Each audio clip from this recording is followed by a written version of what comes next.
Hi everyone, in this video I'm going to be going through the basics of the Diablo, how to get it spinning and how to control the basic spin. So to start us off, when you get a Diablo set, you're going to have two sticks and you're going to have the Diablo itself. So you're going to need to place the Diablo on the string like this. Then you're going to set it down on the floor and you're going to hold one stick in either hand. You should probably take note of this base position. Have a look how the string is on the Diablo. If the string gets tangled round in a different way to how it is now, then you're going to need to stop, untangle it and start again. This is like a basic thing about the Diablo. It gets tangled quite often. As a general rule, you should aim to keep the sticks horizontal like this. So to start us off, I would just get used to rolling the Diablo along the floor on the string like this. I'm just going back and forth very simply, just making sure that the Diablo is rolling along the string without it getting tangled in any way. The next thing we're going to do is identify which way you want the Diablo to spin. If you're right-handed, you're probably going to want to use your right hand to spin the Diablo and vice versa. Because I'm right-handed, that means the Diablo is going to spin that way.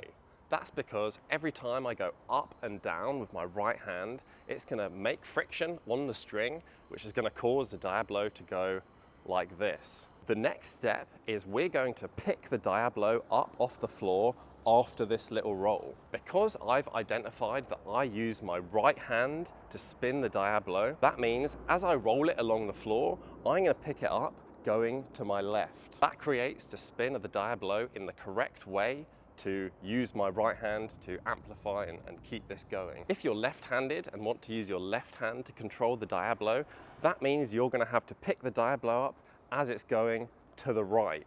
Once you know which hand you're using and which direction you're going to pick it up from, let's have a go at combining all of these things together. Remember, the only important thing is to roll and pick it up without it spinning or getting tangled. If it does start to roll off and tangle like that, then you're just going to have to stop.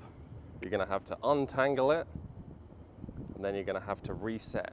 A tip for getting it untangled, if you just hold it up, usually you can see the direction that the strings are going and you can just push it and it will naturally spin and untangle like this. So the next step is once we've got the momentum going and we've picked the Diablo up off the ground, we're going to use that one hand to start speeding up the Diablo and basically keep it spinning. Initially, we're going to do this by tapping the hand that we've chosen to use up and down on the other stick.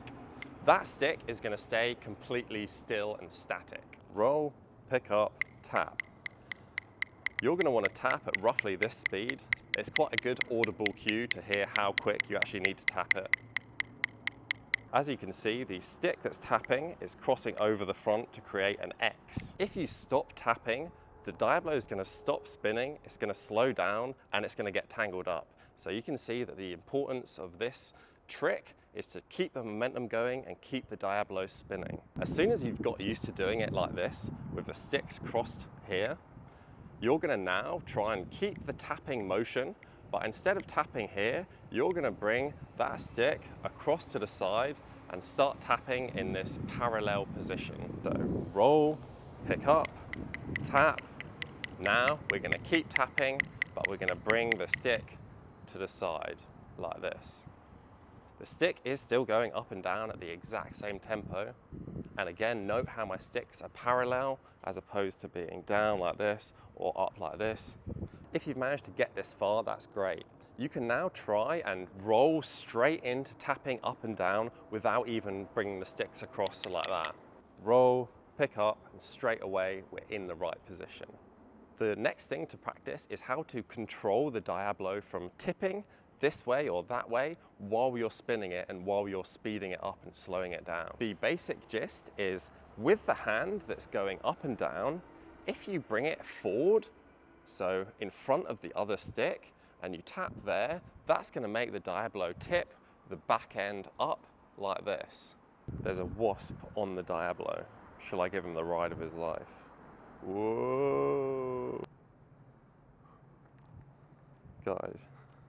Look at this. Oh, to control the tip in the other direction, you just have to do the opposite. So if I bring that tapping stick back behind the other stick, then that means that the front end is going to tilt up like this. So with these two things, in front and behind, you should be able to have full control over the diabolo's tilt in all directions. When you're learning, you should also consider that you can step around somewhat with your feet. So if the diabolo ever starts rotating like horizontally, instead of just keeping going like that, you can always just replace your feet and then create this sort of V position directly behind the string and the diabolo. I hope that tutorial was useful for you and you can now spin a diabolo. If it was, please let me know in the comments. Like the video if you liked the video, subscribe for more tutorials and other circus videos. Thanks again for watching, happy juggling, have a lovely day.